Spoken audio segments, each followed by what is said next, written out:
जब लोग मुझसे पूछते हैं कि मैं क्रेटा पेट्रोल में लूँ या डीजल में, तो मेरा हर बार सिर्फ उन्हें सेम ही आंसर रहता है कि तुम किस टाइप के ड्राइवर हो। क्योंकि दोनों गाड़ियाँ बाहर से तो सेम दिखती हैं, लेकिन अंदर से असली डिफरेंस अंदर से ही है। Hello everyone, good morning, welcome back to my channel. This is Praveen and you are watching Praveen untold. सो आज मेरा टॉपिक है कि मेरे पास है Hyundai क्रेटा 2024 मॉडल। तो कई लोग मुझसे कमेंट सेक्शन में पूछते हैं, या काफ़ी लोगों के बीच ये कन्फ्यूज़न है कि कौन सी गाड़ी ज़्यादा बेटर है, Hyundai क्रेटा पेट्रोल या Hyundai क्रेटा डीजल।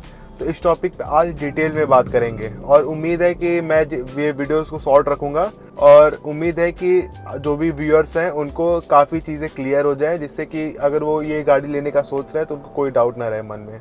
लेकिन वीडियो स्टार्ट करने से पहले मेरी आप लोगों से एक बहुत छोटी सी दरख्वास्त है कि कई लोग मेरे वीडियोस देखते हैं बट कोई सब्सक्राइब नहीं करता है।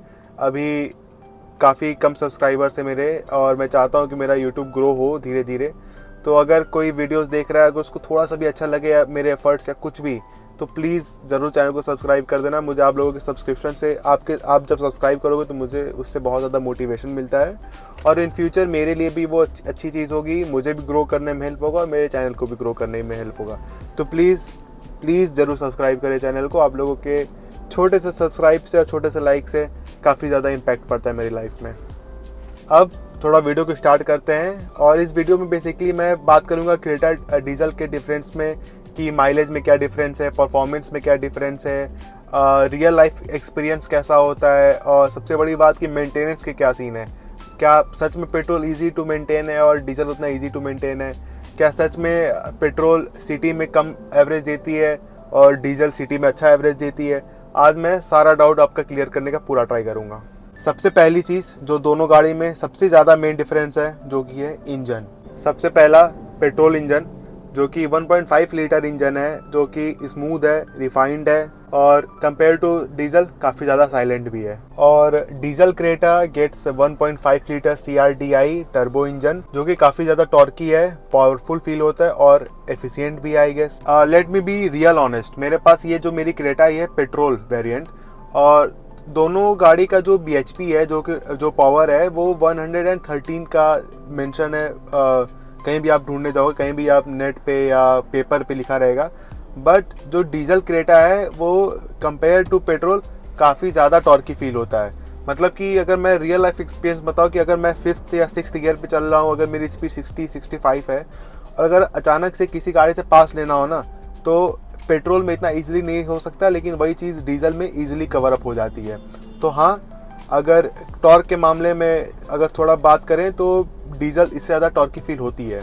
अगर कोई है जो कि अब जिनका मोस्टली ड्राइव रहता है थ्रू आउट द सिटी, मतलब सिटी के अंदर ही उनको मोस्टली ड्राइव करना रहता है, तो उनके लिए पेट्रोल काफ़ी ज़्यादा एक परफेक्ट चॉइस बन जाता है। क्योंकि पेट्रोल काफ़ी ज़्यादा रिफाइंड है, साइलेंट है, और एक मतलब कंफर्टेबल आपको एक्सपीरियंस देगा। ऑन दी अदर हैंड, अगर किसी को लॉन्ग ट्रैवल करने रहते हैं, मतलब सिटी टू सिटी रोज़ का ट्रैवल हो, या अराउंड 60-70-100 किलोमीटर रोज़ की ड्राइव हो, तो वो इजीली जा सकते हैं डीजल क्रेटा की ओर। क्योंकि डीजल क्रेटा में आपको पहली बात तो माइलेज अच्छी मिलती है, और दूसरी बात कि as compared to petrol Creta आपको डीजल क्रेटा काफ़ी ज़्यादा इफेक्टिव पड़ता है, और कॉस्ट सेविंग भी पड़ेगा, बिकॉज माइलेज इतना कम देगा, जितना ज़्यादा देगा उतना आपको अच्छा रहेगा। आप जब भी डीजल क्रेटा को पुश करोगे ना, एक्सेलरेट करोगे, अगर आपका ट्रैवल लंबा है तो आपको डीजल की तरफ जाना चाहिए, बिकॉज आपको एक पावरफुल फील कराएगा। अगर आपको किसी गाड़ी से ओवरटेक लेना है या आपको एक अच्छा टॉर्क चाहिए, तो आपको वो सारी चीज़ें मिल जाएंगी आपको डीजल क्रेटा में।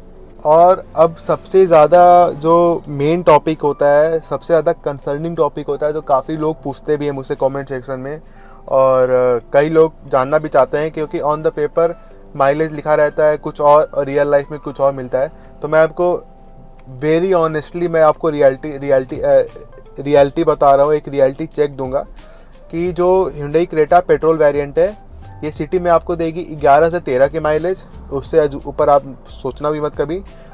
हाईवे पे देगी आपको ये 14-15, बहुत ज़्यादा दे देगी। अगर बहुत ज़्यादा स्मूथली चलाओगे तो 16 की एवरेज दे देगी। ऑन दी अदर हैंड, अगर आप डीजल ले रहे हो तो आपको ईजिली 16, 17, 18, समटाइम्स 19 की एवरेज दे देगी। और अगर आप इसको लॉन्ग ट्रिप पे चला रहे हो, अच्छा सा एक मान लो 80, 70, 90 का क्रूज़ मोड लगा के स्पीड मेंटेन रखे हो, तो आपको इवन ये 20 प्लस की एवरेज दे देगी ईजीली। जो कि है डीजल क्रेटा। और जैसे मैं आपको एक लाइव एग्जांपल दे देता हूँ, बिकॉज ये पेट्रोल क्रेटा है तो मैंने इसको काफ़ी थ्रू आउट द सिटी भी ड्राइव किया है, हाईवेज पे भी ड्राइव करा है। तो मैं आपको एक दिखा देता हूँ कि ये आपको एक आइडिया मिल जाएगा कि कितनी की एवरेज दे रही है। आपको मैं अपना ओडोमीटर दिखा देता हूँ यहाँ पे। तो आप यहाँ पे देख सकते हो सिंस लास्ट रीसेट 774 का रेंज है और 12.9 की एवरेज दी है। और अगर सिंस रिफ्यूलिंग देखें तो 130 किलोमीटर गाड़ी चली और 14.4 की एवरेज दी है।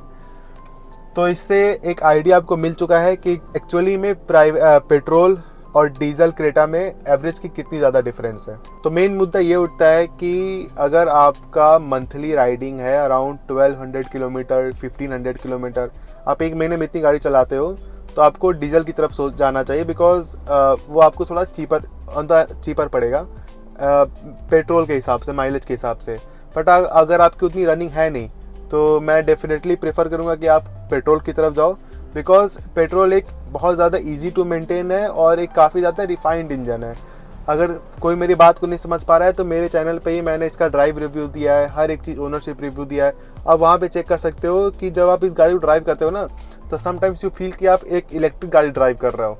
तो बहुत ज़्यादा कंफर्टेबल एक्सपीरियंस तो ये नो डाउट देता है। अब बात हो गई माइलेज की। अब इसके बाद ये सवाल उठता है कि मेंटेनेंस का क्या सीन है, मतलब कौन सी गाड़ी इजी टू मेंटेन है, कौन सी थोड़ी मुश्किल है मेंटेन करने में, किस में ज़्यादा पैसा लगता है मेंटेन करने में और कौन कम पैसे में अच्छे से मेंटेन हो सकती है। तो बहुत सिंपल आंसर मैं बताना चाहता हूँ कि जो पेट्रोल है वो आपको इजी टू मेंटेन पड़ेगी, बिकॉज कई बार होता है कि गाड़ियाँ कई लोगों की कम चलती है तो कई लंबी टाइम तक खड़ी रहती हैं। तो उसमें ये होता है कि पेट्रोल्स में कोई इंजन में आपको दिक्कत नहीं होती, on the other hand diesel में प्रॉब्लम्स आ सकती हैं। उसके बाद फिर इंजन का भी बात है कि अगर आप सर्विसिंग कराने जाओगे तो पेट्रोल का जो इंजन है वो एज़ कम्पेयर टू डीजल काफ़ी ज़्यादा इजीली सर्विसिंग हो जाता है और उसमें उतना पैसा भी नहीं लगता है, मतलब काफ़ी ज़्यादा मिनिमल अमाउंट लगता है सर्विसिंग कराने में। As compared to petrol, diesel जो इंजन है वो थोड़ा ज़्यादा केयर मांगेगा आपसे, मतलब आपको अपने इंजन का ध्यान अप टू डेट रखना पड़ेगा कि कहाँ पे क्या क्या दिक्कतें आ रही है। और पेट्रोल में इतना कुछ है नहीं। मुझे याद है इसके पहले हमारे पास पेट्रोल इंजन थी, स्विफ्ट थी, उसको एक 2 महीने 3 महीने खड़े रह जाती थी और एक सेल्फ में स्टार्ट होती थी। ऑन द अदर हैंड एक और स्विफ्ट थी डीजल, उसमें अगर 1-2 महीने या 15-20 दिन, मान लो 1 महीने, कोविड के टाइम में काफ़ी लंबी गाड़ियाँ खड़ी रही हैं, तो अगर जो डीजल स्विफ्ट थी ना उसमें कोई ना कोई प्रॉब्लम हो जाती थी, चाहे एयर फिल्टर हो, चाहे इंजन ऑयल हो या और भी चीज़ें। तो एज सच कभी पेट्रोल में वो इशू फेस करने को नहीं मिला और वही चीज़ इसके साथ भी है। काफ़ी टाइम रहता है कि गाड़ी 10-10 दिन 20-20 दिन खड़े रह जाती है, कभी कोई आज तक प्रॉब्लम नहीं हुआ। और जो डीजल है उसमें आपको ये चीज़ें फेस करनी पड़ सकती हैं। तो अगर आप डीजल ले रहे हो तो अगर आपकी रोज़ रनिंग तो कोई दिक्कत नहीं है, लेकिन अगर आपकी गाड़ी खड़ी रह रही है तो आपको थोड़ा बहुत मेंटेनेंस के लिए देखना पड़ेगा, आपको इसकी चीज़ों के बारे में ध्यान रखना पड़ेगा। सो आई गेस अगर लास्ट में बात किया जाए कि एक फाइनल वर्डिक्ट क्या रहेगा कि कौन सी गाड़ी सही पड़ेगी, पेट्रोल सही रहेगी, डीजल, तो मैं फिर से वही चीज़ दोहराना चाहूँगा कि अगर आपकी रनिंग कम है तो आप डेफिनेटली पेट्रोल की तरफ जाओ विदाउट एनी डाउट। थोड़ा बहुत माइलेज ऊपर नीचे मैनेजेबल है, इंजन बहुत ज़्यादा रिफाइंड है, बहुत ज़्यादा स्मूथ है, जब आप इसको ड्राइव करोगे बहुत ज़्यादा एक चुम्मा फीलिंग देगा। और इंटीरियर की तो बात ही मत करो, बहुत ज़्यादा इंटीरियर तो खैर पेट्रोल डीजल का दोनों का सेम ही है। और अगर बात रही अगर आपकी रनिंग ज़्यादा है तो ऑब्वियस सी बात है, इतना ज़्यादा पेट्रोल पे डीजल पे पैसा करना वेस्ट रहेगा, तो आप डीजल की तरफ शिफ्ट करो। उससे ये होगा कि आपकी एक अच्छी माइलेज मिलेगी जो कि आपके लिए एक फ्यूचर में अच्छा रिजल्ट देगा, बिकॉज आप इस चीज़ से काफ़ी ज़्यादा पैसा सेव कर सकते हो। और एट दी एंड मैं बस यही बोलना चाहूँगा कि इट डज नॉट मैटर कि आप कौन सी गाड़ी ले रहे हो, चाहे पेट्रोल ले रहे हो चाहे डीजल ले रहे हो, ये मेन डिपेंड करता है कि आप किस तरीके के राइडर हो। वैसे मैं ये पेट्रोल गाड़ी लिया हूँ, माइलेज तो कंपनी क्लेम करती है 11-12, लेकिन मैं इसको सिटी में आराम से 12+13 निकाल देता हूँ। हाईवे पे तो कई बार 18-20+। मैं वीडियोस अपलोड कर रहा है मैंने अपने चैनल पे, आप देख सकते हो 20-22 का माइलेज निकाला है मैंने इस कार से। तो इट डिपेंड कि आप इसको चलाते कैसे हो। आप देखो, आप कोई भी गाड़ी हो, नो डाउट कोई भी गाड़ी हो, आप उसको जितना रफली यूज़ करोगे उतनी उस गाड़ी की लाइफ कम होगी, इंजन कम होगा, इंजन की लाइफ कम होगी और एवरेज उतना ही ड्रॉप होगा। किसी भी गाड़ी को आप जितना ज़्यादा स्मूथली ड्राइव करोगे, जितना ज़्यादा प्यार से केयर करके रखोगे किसी कार को, वो गाड़ी उतनी ही ज़्यादा अच्छी परफॉर्मेंस देगी इसमें कोई भी डाउट नहीं है। तो that's it for today's video. I hope आप लोगों को ये वीडियो थोड़ा सा हेल्पफुल हुआ होगा, थोड़ा बहुत पसंद आया होगा। अगर किसी को इन फ्यूचर किसी टॉपिक पे वीडियो चाहिए तो प्लीज़ बता देना, कमेंट कर देना। मैं हर एक कमेंट का रिप्लाई करता हूँ, हर एक कमेंट को पढ़ता हूँ। और अगर इन फ्यूचर मेरे लिए पर्सनली कोई एडवाइस है कि मैं अपने वीडियोस में क्या इम्प्रूव कर सकता हूँ, आप उस बारे में बता सकते हो। मैं हर डे बाय डे हर वीडियोस में अपने आप को इम्प्रूव करने का पूरा ट्राई करूँगा। सो अगर आप अभी तो कोई वीडियोस देख रहा है तो प्लीज़ चैनल को सब्सक्राइब कर दो, वीडियोस को लाइक कर दो, एक छोटा सा कमेंट कर दो। उससे मुझे और मेरे चैनल को दोनों के लिए बहुत अच्छा होगा। तो आज के लिए सिर्फ इतना ही, मिलते हैं नेक्स्ट वीडियो में। तब तक के लिए अपना ध्यान रखो। चलो बाय, सी यू।